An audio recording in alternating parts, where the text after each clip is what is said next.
Hello ladies and gentlemen, I'm TWK Reviews here to entertain you, and before we get to this review of WWE SmackDown vs. Raw 2009, I'd like to give a shout out to my Plus Ultra patrons, Barbara Castaneda and, did I get this right?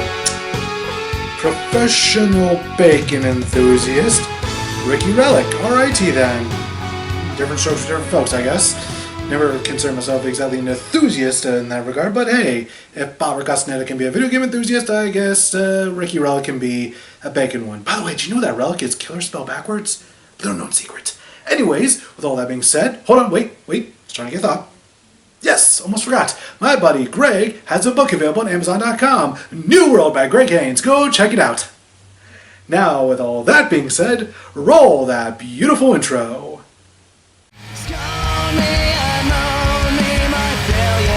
So toxic, so teach me and preach to me. This time I'm asking, oh, won't you show me just how you live so fucking miserably?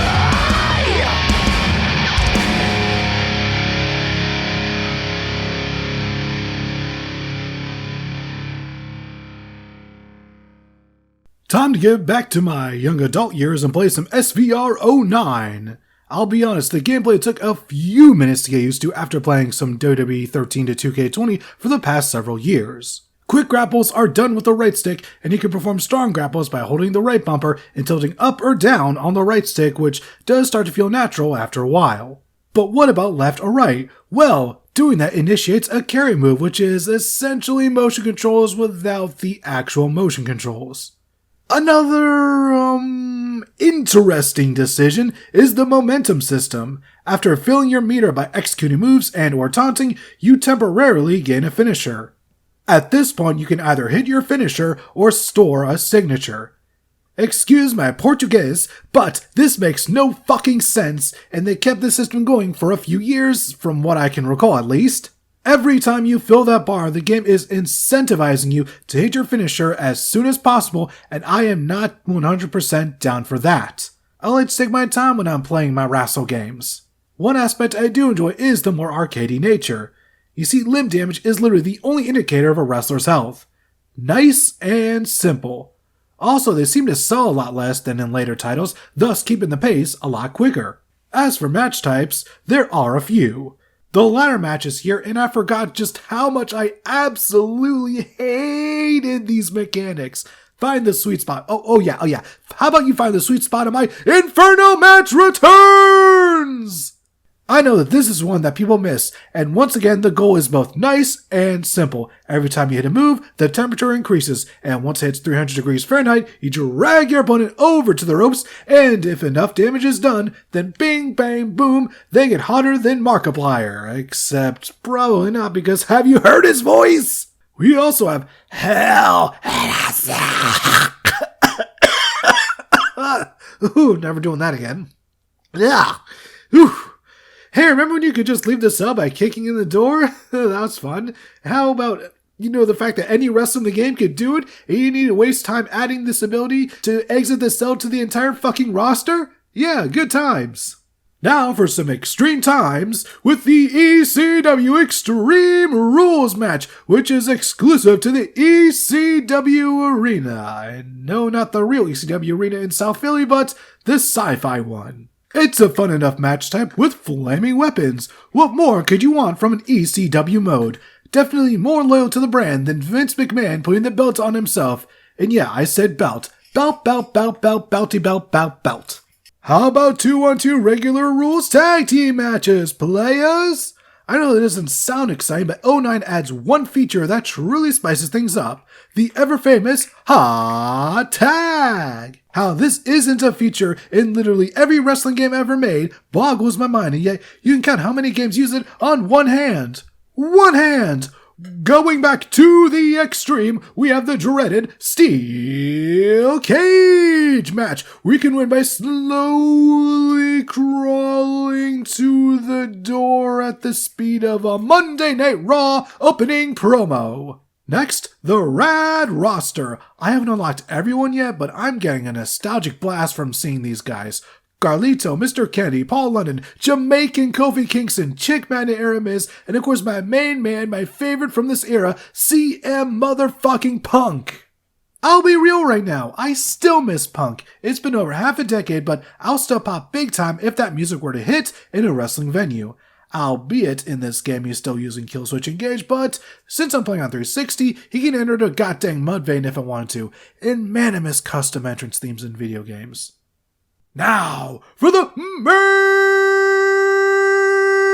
events of the evening, the Road to WrestleMania mode. This is THQ Nuke's replacement for the usual season mode. Instead of a 1 to 2 year-long season, what we get instead is 6 different 3-month arcs leading you from January to the end of March, aka the only true time you can actually count on WWE to put forth honest-to-goodness effort into their storylines.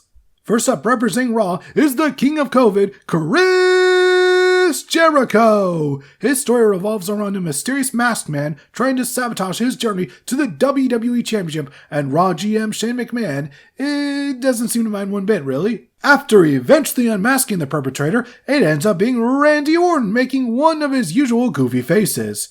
So Randy cost Jericho his title match so that he could weasel his way into one? Makes about as much sense as anything else on Raw, really.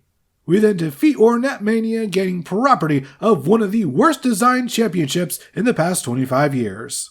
By the way, yes, the championships are quite smaller in this game than usual. It started in SmackDown vs. Raw 07 and didn't get fixed until I think SVR 2011 or WWE 12, can't remember which one. Next up is a co-op tag team storyline, players. You can choose to be either Rey Mysterio or Batista, and this one is truly made for 2 players. I don't recommend going it alone here, especially if you care about unlocking everything, as certain matches do have stipulations to meet in order to do so. If you do so, then get prepared for frustration, as it took absolute ages due to having to rely on the AI, and I gotta tell you, 09 is not the brightest of the franchise. Anyways, as Rey Tista, you win the WWE Tag Team Championships, then one of you wins the Royal Rumble, and whoever doesn't win the Royal Rumble defeats Edge for the World Heavyweight Championship, and then you face each other at WrestleMania! Thankfully, our last one is the most fun of the 3, and representing Entertainment Championship Wrestling is CM Punk! This one is all about going to the extreme. You see, Taz and Stephanie McMahon want to abolish hardcore wrestling, but Punk and Dreamer are all, fuck that noise, and you gotta fight the power. Fight the power. You gotta fight the powers that be. And by that, what I mean is, you see that guy calling himself a Paragon? Renegade trigger that bitch to oblivion. Yeah! AC dub! AC dub! AC dub! AC dub!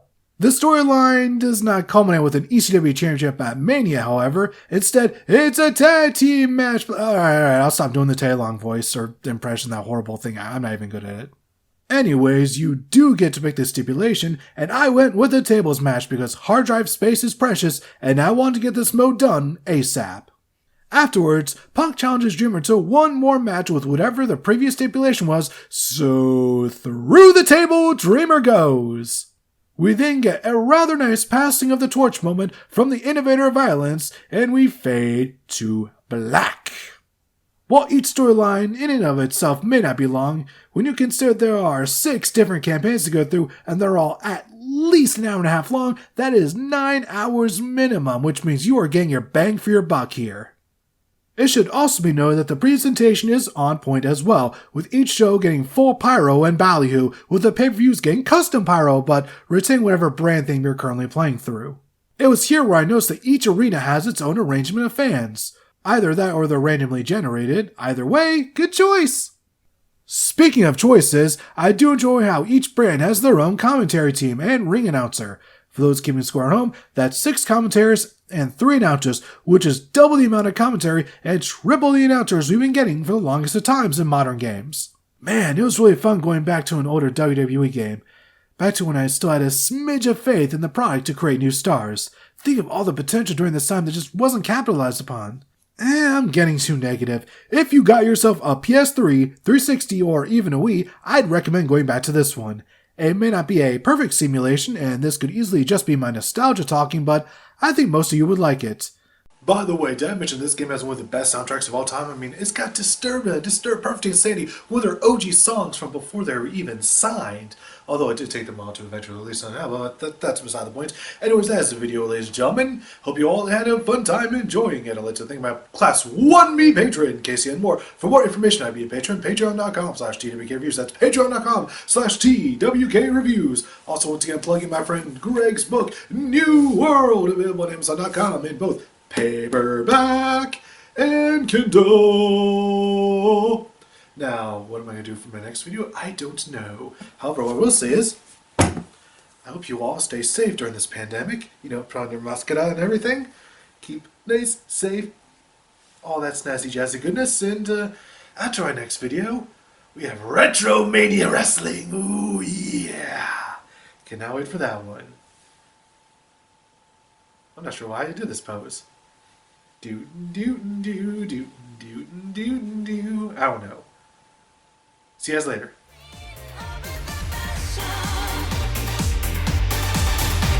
I'm gonna show you.